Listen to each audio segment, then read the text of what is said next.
Welcome back to my channel, Beautiful Minutia. If you're new here, my name is Tiffany, and today I'm chatting with you about a readathon announcements. As you can tell from the title of this video, this is the announcement for the 2026 version of We Love Jenny. This is a readathon that Christy Lewis from Dostoevsky in Space and I started a few years ago after the passing of our dear friend Jennifer Brooks. We've continued this readathon each year to remember Jenny because we miss her and love her, and her presence on BookTube is still so missed. She just had such wonderful videos. Some of them were hilarious, some of them were incredibly insightful. She was very well read, but also very diversely read, and so I feel like there's something for everyone in Jenny's recommendations. There's going to be something in any kind of genre that you could want that she would recommend to you. We have structured this readathon a little bit differently each year. So this year is no different. We're actually kind of going in a very different direction this year, but we thought it would be fun. So Jenny was a huge fan of the 24-hour readathon. And if you've not heard of that before, there's a couple different ways that you can structure that. So first of all, people would do things like a 24 and 48, which was essentially trying to read a total of 24 hours within 48 hours. But sometimes it was just focusing on reading as much as you could within a 24-hour time period. I've done 24 and 72s, which is a lot easier than a 24 and 48. But then I've also done trying to read 24 hours within the course of a week.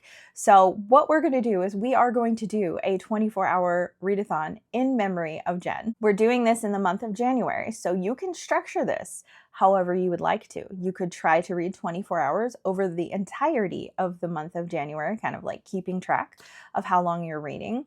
You could try to do a 24-hour readathon where you read as much as you can in 24 hours. You could try to do a 24 and 48. There's so many different ways that you could try to do this, but it felt like a really fun way to remember Jenny that is different than what we've done in years past. And of course, we want to be reading things that remind us of Jenny. So even if you decide not to participate exactly in the 24-hour aspect of this readathon, if you are reading a book that reminds you of Jenny, then you are participating. So we will be having one live show about midway through the month. We'll be doing some reading sprints as part of the 24-hour readathon. We're doing that on Christy's channel on Tuesday, January 13th.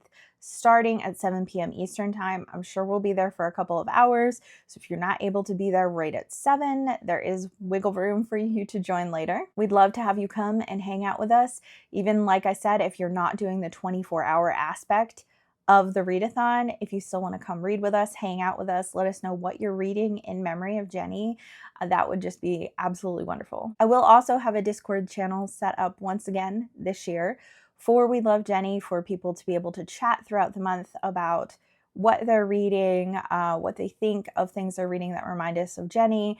And also, if you are doing the 24-hour aspect, you can check in with your progress there if you would like. I think my current plan is to, the week of those reading sprints, try to read 24 hours over the course of that week and vlog it, and that week only be reading books that remind me of Jenny. That's kind of how I might want to structure this. Obviously, there is time and opportunity for my mind to change, but it's actually been a while since I did a 24-hour readathon or any sort of like time-themed reading at all. And so I'm really excited to be doing this with all of you and with Christy. And like I said, there is a wealth of books that Jenny read and recommended.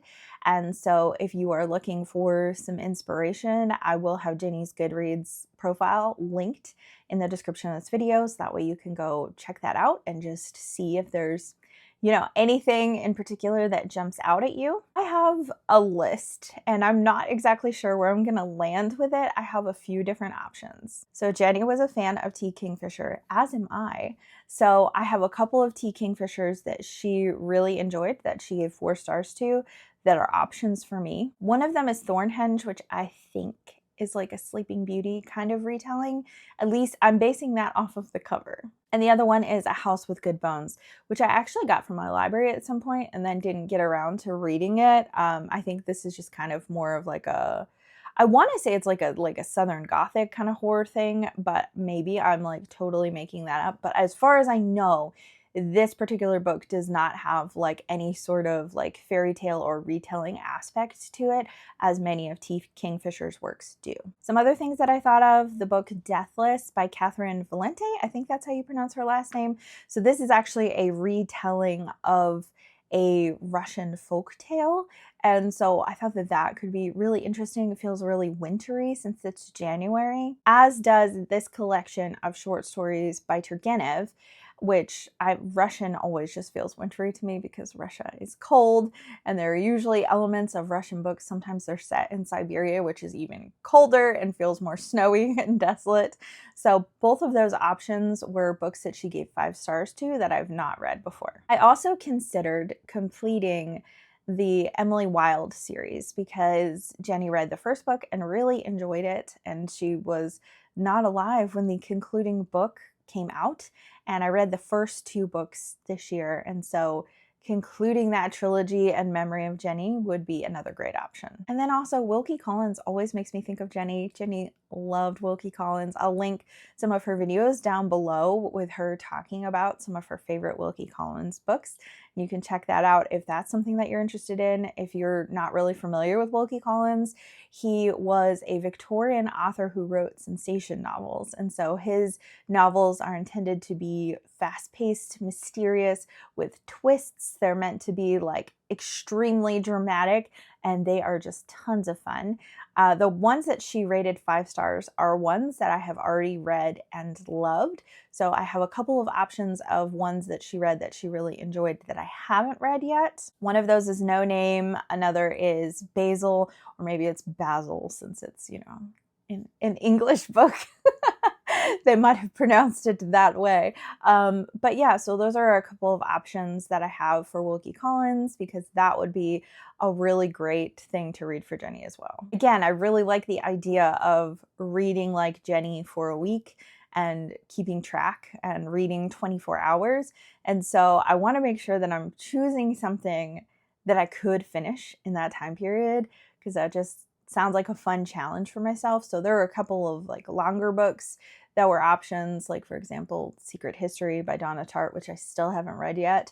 And so I'm like, can I finish that in a week? I feel like I probably couldn't. So I want to definitely choose a book or several books that are possible for me to read within that week time span. I hope that you're able to join us for the We Love Jenny Readathon. I would love to hear from you in the comments down below what you might like to read that reminds you of Jenny, and I just hope that this is a wonderful time that we can spend together to honor Jenny's memory and miss her together, because I know that all of us still are. Thank you so much for watching. If you like this video, please hit like and also subscribe so you can continue to see more bookish content from me, and I will see you again next time.